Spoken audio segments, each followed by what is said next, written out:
When we arrived in the Lake District doing the film, it was my intention to climb Scafell Pike with the crew, or to have climbed another mountain nearby to photograph Scafell Pike, because I actually had a commission from the British Tourist Authority to do just that at about the same time as I was making the film, and it seemed a good way of incorporating the two. Sadly, the weather didn't play ball, and we weren't able to climb the mountain. It was blowing really hard, and the weather wasn't going to help, so we would never have seen the hill. A week later, I went back on my own and made this picture among a number of others on a day devoted to getting a photograph of the mountain.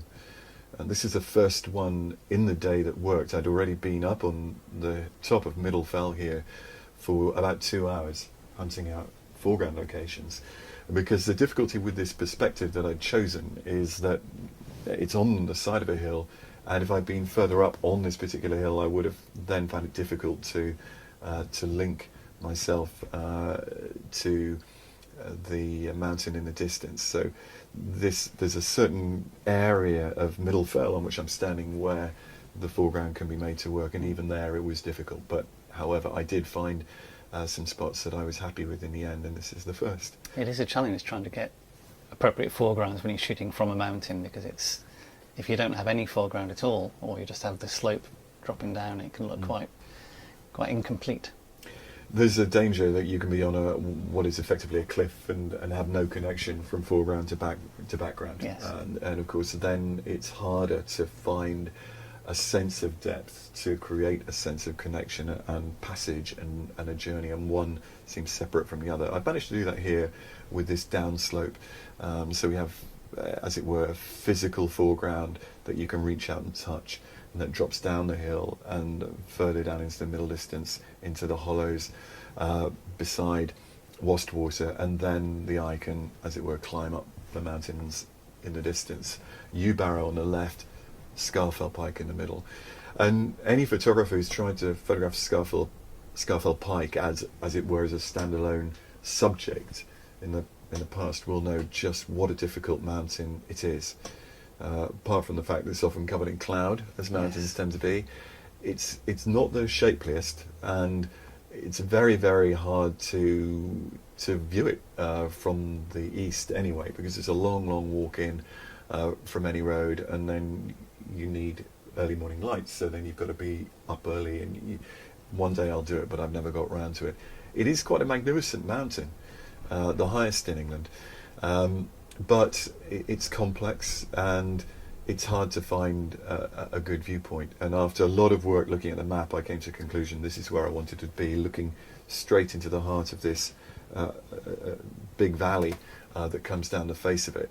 Scafell is a peak as well. It's part of Scafell Pike proper. It's on the right, and this is Lingmel on the left. And walking up Scafell Pike from this side, the most popular route takes the walker up through this valley and out onto a sort of plateau here, and then up. And I've done it 2 or 3 times. I'm quite familiar with the mountain from there. It's a lovely climb, I think. Popular, of course, because it is England's highest mountain. Yes. But nevertheless, no worse for that.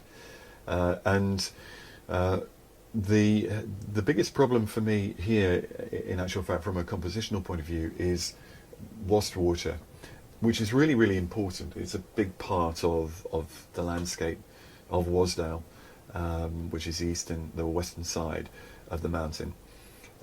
But it tends to draw energy away. We can see the end of the lake here. Just around the corner is Wasdale proper, with the hotel and 1 or 2 farms, and a fantastic dry stone wall field system. But this relationship is awkward, and it was important to find a way of integrating the foreground, or incorporating it in a way that would help to close that end. And to some extent I've not done that. I actually allowed the lake to flow away on the right hand side, but you can see it gets very, very dark here, and I feel that leaves it reasonably resolved. So you've used the darkness to close off the right hand side of the frame. Yeah. This is the screes of Ilgill on the right, and on left the beautiful shape of U-barrow. And what I quite like about the way this composition works is you have, on the face of it, a dark sky with a light mountain on the left, a lighter sky with a dark mountain on the right, and there's a sort of, you know, nice tonal contrast there. You've used light very creatively here, and it's the way that the light's glancing into the river system in the background by Scott Fell, yeah, and it's highlighting the tops, the little plateaus either side, Just here. but also highlighting U-barrow on the left-hand side of the picture. Now, that creates a sense of depth and clarity through the picture. But were you waiting a long time for those moments of light to appear? Yeah, I was. I had to let a few rain showers pass over as well. In actual fact, later in the afternoon, snow fell, even though this was still October. And there was a dusting of snow on the mountain for a short while, not long because the air temperature wasn't that low. But yes, the lighting is, you're right, is really, really important. And there's no direct sunlight on the foreground, but you'll notice it's almost sunny on the foreground, and that also helps. It's the tonality of the foreground is very similar to those highlights in the background as well. So yeah, but without burning out, and it really does lift the mood of the foreground. And then I think the stronger sunlight in the distance helps to draw the eye through. But yes, of course, it is timing. Timing is really, really important. I can't turn the sun on and off. I just have to wait for the clouds to reveal sunlight where and when they will, and be ready to press the shutter when that happens. So how long were you around on the top there for? Well, this picture was probably 2 hours after I'd reached the summit. I've made one or two exposures before this, but this is the first where it comes together. And I should just say that this is 2 files stitched together in the middle, so to get the expansive, landscapey panorama quality that it has.